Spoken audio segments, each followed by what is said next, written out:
Good afternoon everyone, Father Brett here. Thursday afternoon, time for us to prepare for this coming Sunday's celebration of Eucharist by looking at the readings for this Sunday. What are the readings? Well, we have from the prophet Ezekiel, chapter 33, verses 7 to 9. Our psalm is Psalm 95. The second reading is a continuation of St. Paul's letter to the Romans, but we've skipped a bit from last week. This week we're looking at chapter 13, verses 8 to 10.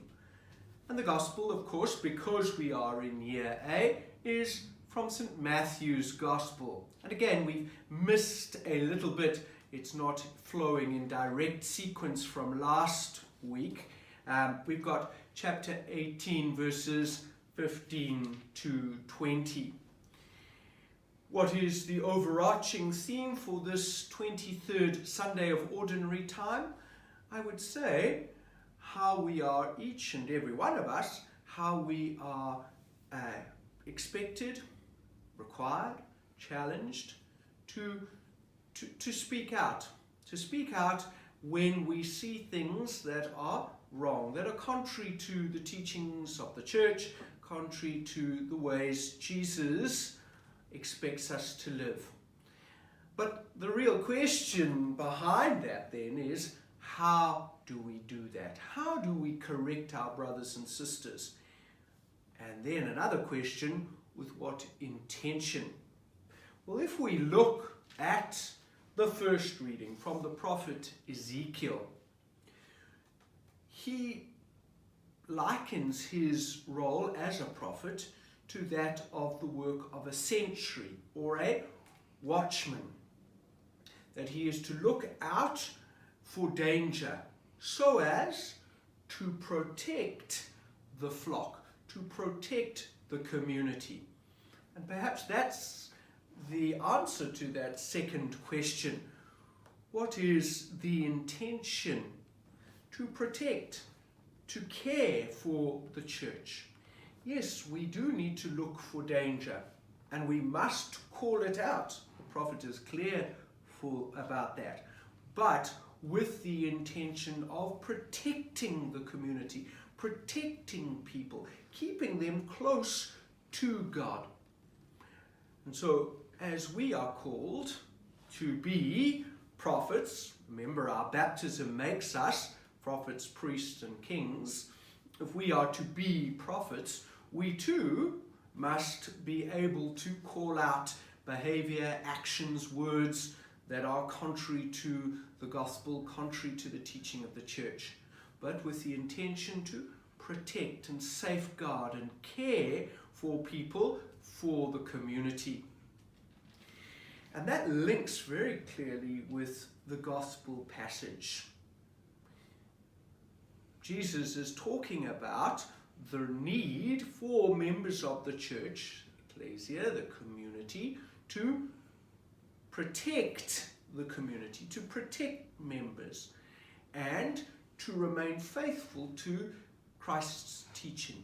And so there is an obligation on each one of us, when we see something going wrong or somebody going off track, to call them back.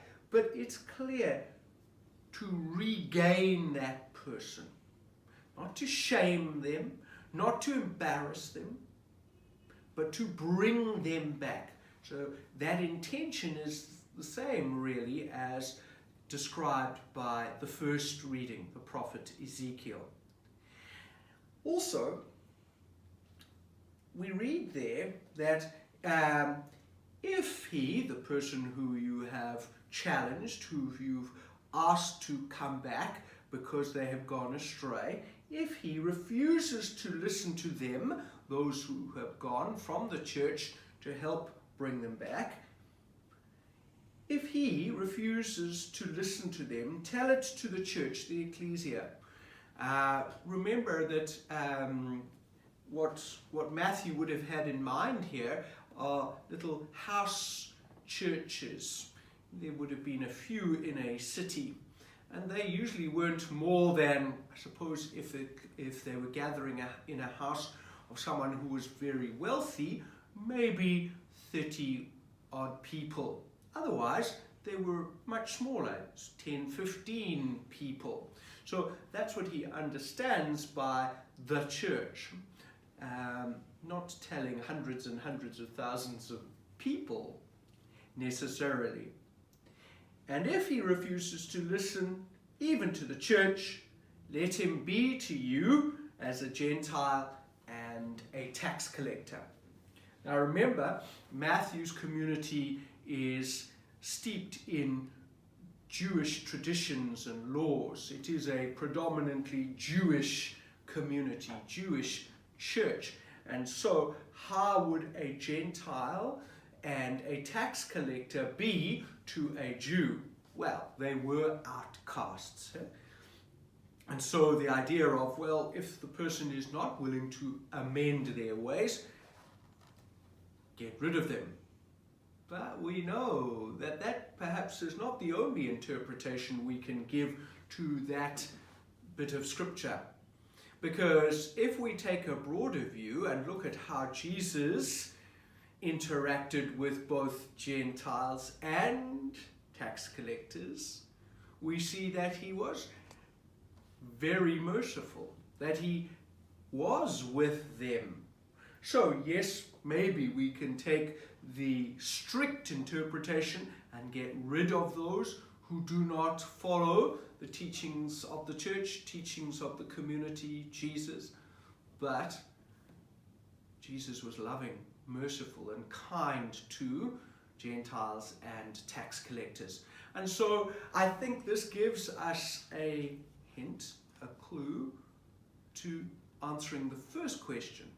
How do we correct? How do we challenge those who are going astray? With mercy and compassion.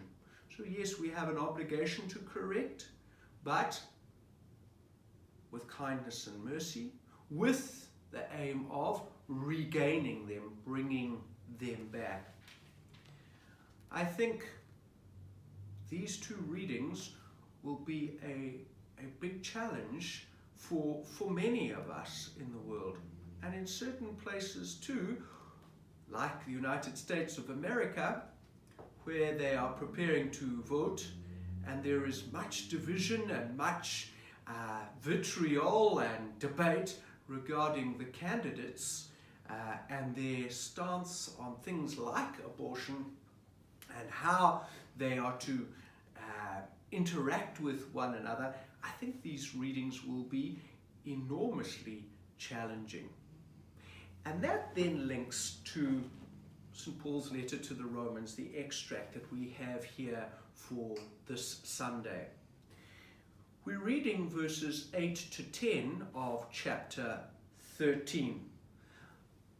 The verses that precede this speak about how we are to be in civil society, how we are to respect civil society, what actions we can take or should not take as members of society. You remember last week that I said that the start of chapter 12 was looking at a more moral dimension of the letter. In other words, behavior. And so this section also continues that. How do we behave? And as I said, the first verses of chapter 13, how do we behave in society? And then these verses 8 to 10 make it clear that we are expected to act with love, to be loving.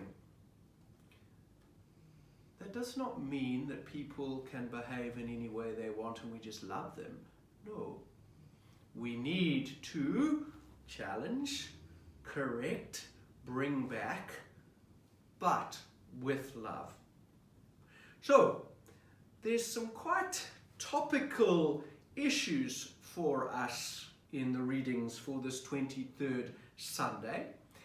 They're also very challenging because as Pope St. Gregory the Great, whose feast we celebrate this Thursday today, reminds us in a sermon that he preached that yes, we are to be watchmen, sentries, just like the prophet Ezekiel says. But it's tough for us to do that because we very often find ourselves not being faithful, not being true to who God asks us to be, who we are meant to be by our baptisms. And so it's difficult always to remain alert, awake to the challenge, because we get sucked in to those weak failures that turn us away from the teachings of the gospel. And so it's a challenge for us this Sunday, but that's good. It's good to be challenged. I hope those thoughts help you a little bit. I hope they give you some direction. Have a read of the scriptures before Sunday and think for yourself, are you a watchman? Are you a good watchman? Are you a loving, caring, compassionate watchman? Cheers then. God bless. Bye-bye.